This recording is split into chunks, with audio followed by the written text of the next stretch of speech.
Hello students, question number 12 from JEE Main 2022, 29 June, shift 1. The question is, let an where n is from 0 to infinity be a sequence such that a0 and a1 का value अगर 0 है and a n plus 2 equal to 2 times a n plus 1 minus a n plus 1 है for all n greater than equal to 0. Then summation n equal to 2 to infinity a n upon 7 to the power n का value कितना होगा ये हमको निकालना है.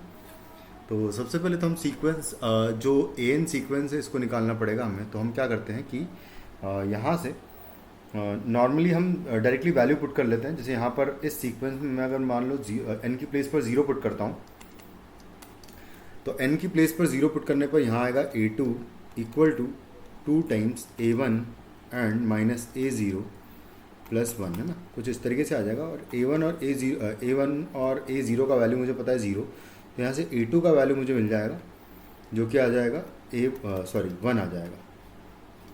उसके बाद फिर a3 यानी कि जब मैं n की वैल्यू 1 पुट करूँगा तो यहाँ a3 हो जाएगा और ये इक्वल टू आ जाएगा 2 टाइम्स a2 माइनस a1 और प्लस 1 आ जाएगा.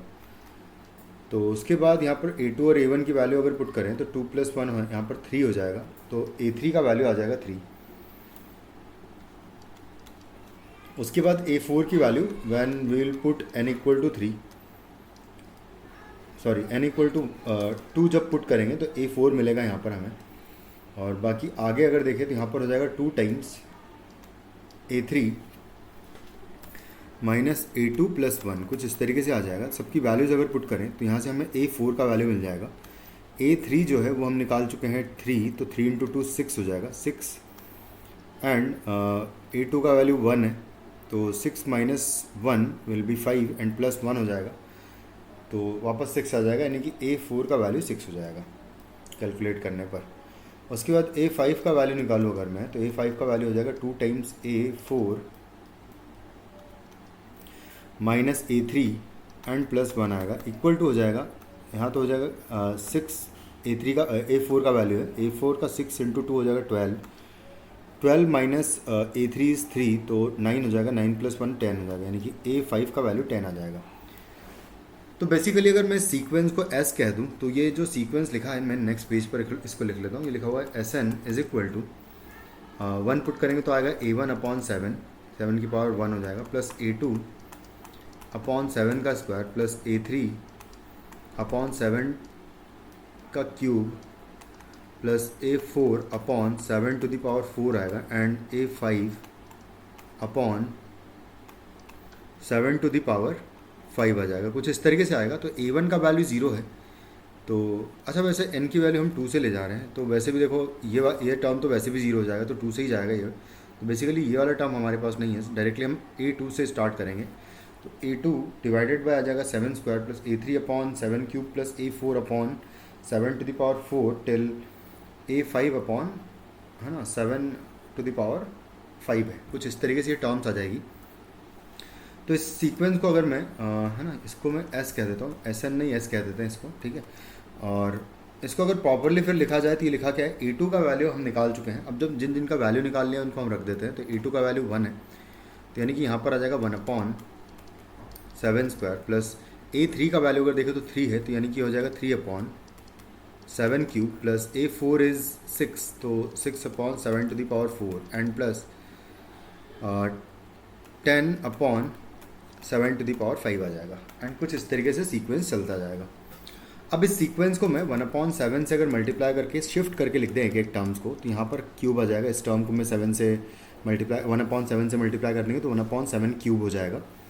यहाँ पर देखिए तो नेक्स्ट टर्म आ जाएगी 3 अपॉन 7 टू द पावर 4 आ जाएगा यहाँ.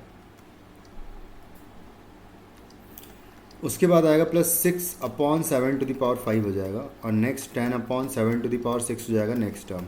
कुछ इस तरीके से सीक्वेंस आ जाएगी. उसके बाद हम इन दोनों सीक्वेंसेस को सब्ट्रैक्ट कर देंगे तो यहाँ पर आ जाएगा 6 टाइम्स s अपॉन 7 हो जाएगा ये और इक्वल टू आएगा 1 अपॉन 7 स्क्वायर तो ऑलरेडी है. और बाकी सब्ट्रैक्ट अगर कर देंगे सारी टर्म्स को तो सब्ट्रैक्ट करने पर ये सीक्वेंस बनेगी कि 2 अपॉन आ जाएगा, मैं सीधा लिख देता हूँ 2 अपॉन 7 क्यूब हो जाएगा ये एंड प्लस यहाँ पर आ जाएगा 3/7 आएगा, प्लस नेक्स्ट टर्म आएगी 4/7 आएगा। कुछ इस तरीके से सीक्वेंस आ जाएगी। अब आगे इस सीक्वेंस को फिर से मैं 7 से मल्टीप्लाई करके लिख दूंगा। तो जब 7 से मल्टीप्लाई कर मतलब 1/7 से बेसिकली, तो 6s/49 हो जाएगा, इक्वल टू फिर से एक टर्म शिफ्ट करके लिखेंगे तो 1/7 क्यूब हो जाएगा ये, और एक शिफ्ट करके लिख दिया। फिर इस टर्म में 1/7 से मल्टीप्लाई करेंगे तो आएगा 2/7 फिर 3/7 में करेंगे तो 3/7 से लेके इस तरीके से आगे हमको सीक्वेंस मिलती जाएगी। फिर से हम क्या करेंगे, इस पूरी सीक्वेंस को फिर से सब्ट्रैक्ट कर देंगे। तो यहाँ पर हो जाएगा ये 36s और -6 कर देंगे, तो नहीं